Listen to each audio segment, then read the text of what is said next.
able to have that rest before playing Maxim, because he certainly seemed off-kilter, particularly in the game against Levon. Like, you really have to give credit to Fabiano and Dingoran, and give credit to Levon as well. But I'm just saying that game seemed really more uncharacteristic. The others, you could just say, okay, he really... Well, he made a huge mistake tactically against Levon. He got himself into a bad ending.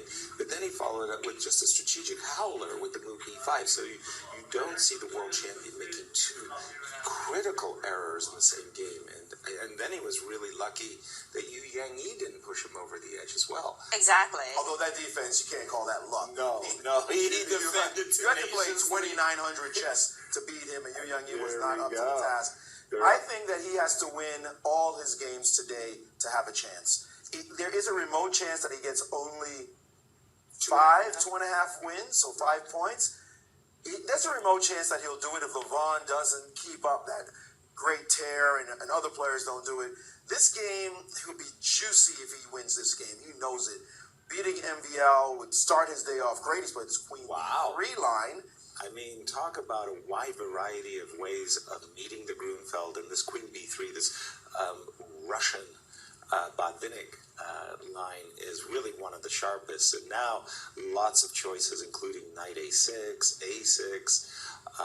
There's Knight C6, Bishop G4 ideas. I always really like this one, very kind of combative, trying to get into Bishop G4 and fixate on those dark squares on D4 and E5. Right. That's why Magnus played A3. You know, when I used to play the Grunfeld, I kind of liked seeing the Queen C4 lines. I never quite... Queen B3 takes C4 lines. I never quite understood why people favored this over just playing, like, going straight in for the exchange. I mean, obviously it's a good opening. It's not, like, bad. Sure. But it was like, okay, if you're going to be really aggressive, then the exchange variation just seems so scary in comparison. Like, here I got, like, so many moves. I was, like, looking, and they all seem decent, you know?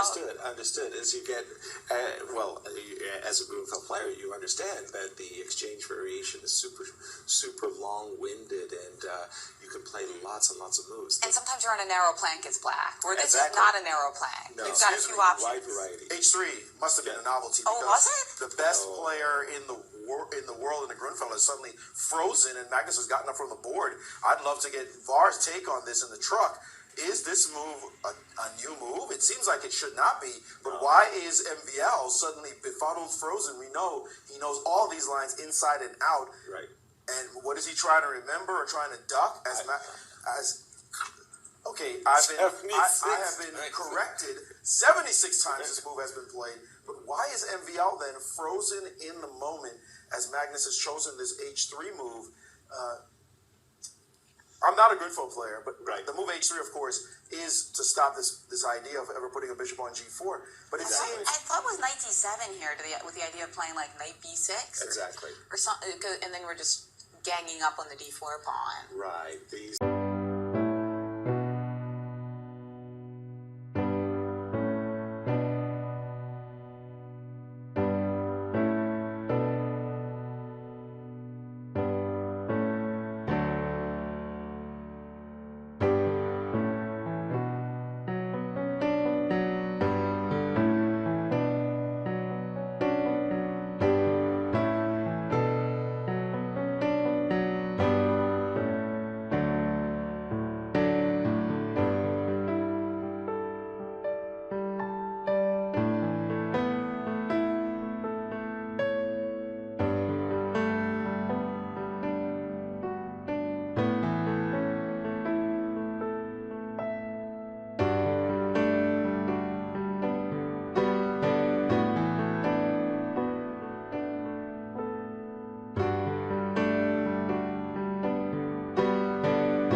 Magnus's posture, he's thinking, I got you.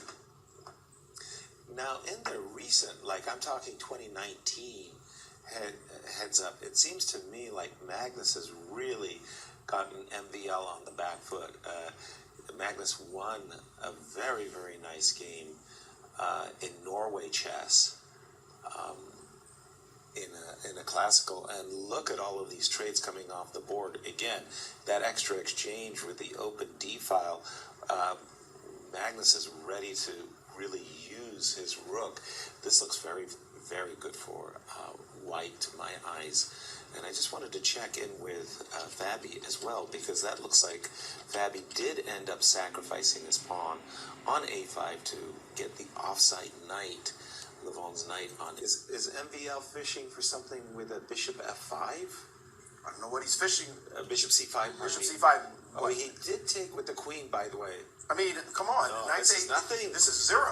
Knight takes f2, king takes f2. He took on b2. Well, now bishop f7, and he can simply resign. Yikes. Bishop f7 is a blow up of his king position, and Right. then the queen b7 move, as we just pointed out, and he will be gone. Exactly. Simply, there's no question about it. Magnus just has to. Magnus is looking at the move, of course. Bishop f7 is lights Wow. out. That's not a prediction I'm going to contest you on, Marie. Says By the Bishop way- takes f7. By the Hello way- again. This is boss chess. This is Magnus complete Carlsen, evisceration. angry and everything else. I mean, he's saying, "Okay, Levon, I'm coming in today to hunt you down." You want to see Magnus make a run, and Exactly. you expect him to do something. But he is no question. If he drops his, look at MVL. He's staring at the f7 square. Oh. Look, Magnus misses it. Magnus does not see the move. He played rook to b1. Whoa! This is not the Magnus we're used to seeing. What an Bishop interesting. takes f7 would have been resignation. Well, I mean, his position. It's The still position really is still good, terrible. right? That knight on b2 is not going Wow. out of the position anytime Yeah, soon. wait, so what's up So with Bishop rook what's up with Bishop b1. f7 now? Queen f6. Bishop f7 still Bishop works. f7 Still wins works. now. Absolutely. And there Forcing it is. resignation. Waiting for Bishop f7 Yeah. so he Yeah, can so resign. he could resign. Still a crushing blow Because by it- Magnus. Because if Queen f7, either way, the knight is hanging or On taking b2 a Still, place. the rest of the field can take notice as Magnus is back in business. By the way, Now, I know that you this is guys- like an MVL. It's just gone +4. That's right. His streak is broken by none other than Whoa. Magnus. Now, I know you don't believe in